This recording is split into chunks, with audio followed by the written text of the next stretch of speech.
Now that the Repair Challenge series is officially over, it's time to talk numbers. In this video, I'll be revealing my final profit numbers, who won the challenge, and I also have a couple announcements that I hope you'll be excited about. So my first item was a PS4 Slim that I paid $79 for.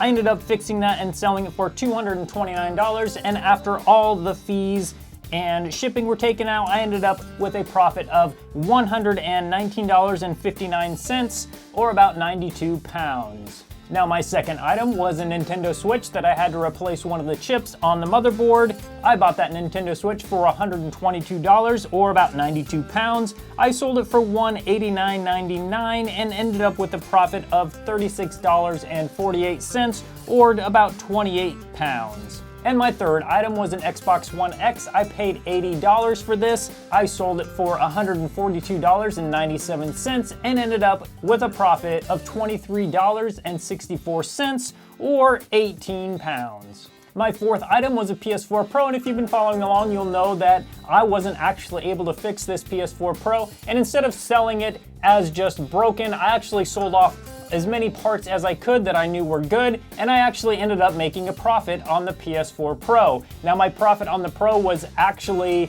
my third highest profit, so it actually turned out really well even though I wasn't able to fix it.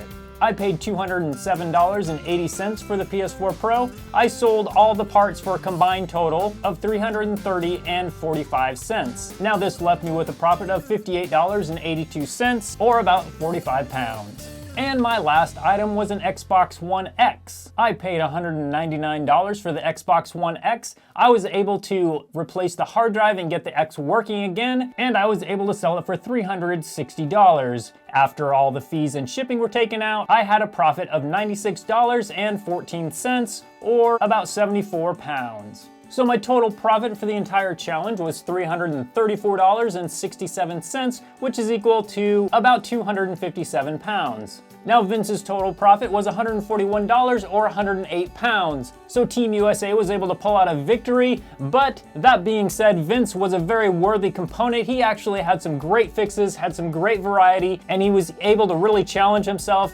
and make a lot of progress in his repair skills. At this point, I barely consider Vince an amateur.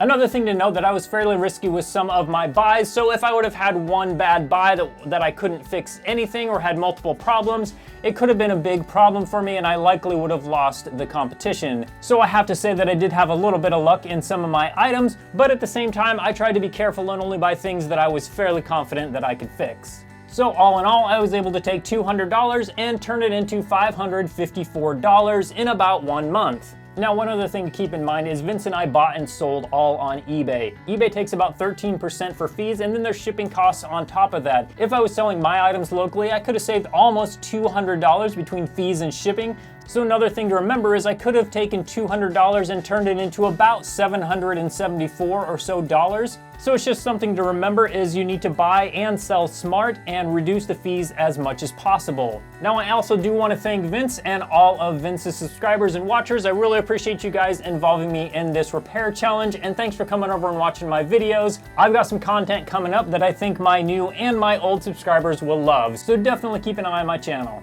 So there's a few key takeaways that I want to talk about for this challenge. One is you still can make money in repair. In fact, that's how I built my entire business. Many of you know that I have a game console repair business based in the US, and the way I started this business is buying and selling stuff on eBay. And the way I grew this business is I started buying broken stuff on eBay, reselling it, and then I just piled up some money, and then I eventually just started taking other people's consoles in for repair. I believe that repair matters. Not only can you keep things out of the landfill, keep your stuff working longer, but you can actually even build yourself a livelihood, as I have. If you keep learning, get better and better at buying, get better and better at selling, you can definitely build yourself a little side income if you like, or possibly start a YouTube channel. There's various things that you can do. So I just recommend that you get out there, try it, see what you think, and if nothing else, you'll have fun trying. My first announcement is that I'm gonna keep doing this type of video. I'm gonna buy broken things on eBay, see if I can fix them and see if I can sell them for a profit. So if you're interested in that, definitely subscribe to my channel, and also leave a comment in the comments below and let me know what you think I should buy. My second announcement is that Vince and I are already planning our second repair challenge. Our next challenge is gonna be a toy challenge. So we're gonna be fixing toys, and it's gonna be vintage toys. So we're gonna be fixing toys that were made before 1980. It's gonna be similar in that we're gonna start with $200. We're gonna buy and sell on eBay. But this time, we're not going for the total profit, we're going for profit percentage. So if we get a cheap item and sell it for quite a bit more, then that percentage is gonna be larger, which is gonna be better than buying an expensive item and just selling it for a little bit more. This second repair challenge that Vince and I are doing are coming up in February, so definitely keep an eye on both of our channels. This is gonna be a super fun challenge, as it's gonna be things that I'm not familiar with fixing, so it's gonna be a big challenge for me. I personally can't wait to start this challenge. I'm super excited about it, and I hope you guys look forward to it as well. Be sure to check out any of the Repair Challenge series videos you might have missed over here, and thank you guys so much for watching.